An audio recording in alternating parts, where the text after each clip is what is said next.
Sa kabila nga po mga idol ng pagiging confident ng Golden State Warriors sa kanilang play-in tournament game laban sa Sacramento Kings, hindi pa rin naman sila nakakasigurado kung maipapanalo nila ito since hawak nga po ng Kings ang home court advantage. Hindi rin naman nga katulad ng nagdaang playoffs, mas healthy rin naman ang katawan ngayon ng mga superstar ng Sacramento na sina Domantas Sabonis at De'Aaron Fox, plus wala rin naman nga po ngayong maayos na defender ang Warriors na magpapahinto sa dalawang ito. Kaya magiging isang win or go home nga po ang larong ito para sa team ng Golden State Warriors. Yes mga idol, kapag natalo sila, tuluyan na nga silang magbabakasyon at matatanggal sa playoffs ngayong season. At ang mahirap pa dyan, posible rin naman ngang ito na ang maging huling game ni Klay Thompson sa kanilang kupunan. Alam rin naman nga po ninyo, hanggang ngayon wala pang pinipirmahang kontrata o contract extension si Thompson sa Warriors kahit patapos na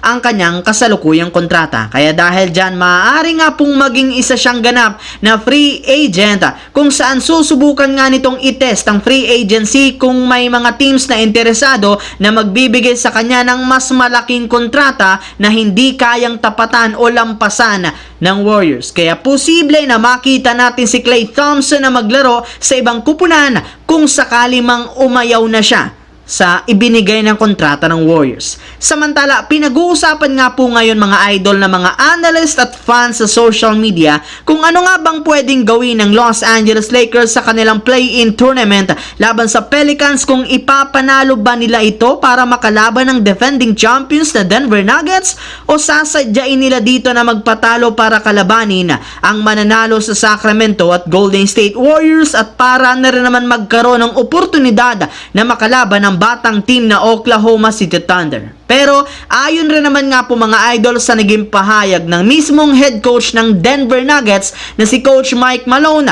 mas gusto nga talaga nila na makatapat agad sa first round ang Lakers at kung sakasakali man nga po na sadyain ito na magpatalo laban sa Pelicans sa play-in para maiwasan sila, magiging duwag nga ito since ibig sabihin lang niyan wala talaga silang tiwala sa kanilang lineup ngayon. Isa rin naman nga itong malaking sampal sa kanilang dalawang superstar na sina LeBron James at Anthony Davis. Sa kabilang banda, mismong si Anthony Edwards na ang nagsabi sa media hindi siya takot na kalabanin sa isang 7-game series ang super team ng Phoenix Suns. Alam rin naman nga po niya kung gaano kalaki ang potensyal ng Minnesota Timberwolves. Sila pa rin naman ang itinuturing na best defensive team at gamit ang kanilang napakalaking lineup, kayang-kaya nga daw nilang patumbahin at pahintuin ang superstar ng Suns na si Kevin Durant kasama si Bradley Beal at Devin Booker. Bukod nga po dyan, meron rin naman nga silang sapat na opensa at shooting para makipagsabayan sa kanila. Isa pa,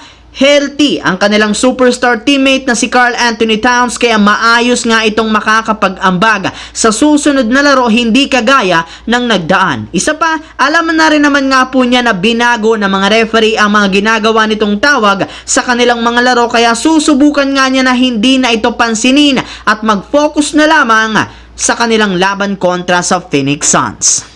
So yun lamang mga idol ang ating bagong video na ating pinag-usapan ngayon dito. Once again, this is your J-Zone TV. Don't forget to subscribe at syempre pindutin ang notification bell sa aking channel para lagi kayo maging updated sa mga videos na pinapalabas ko. Isang malaking shout out sa lahat mga idol. Maraming salamat po sa panonood ninyo.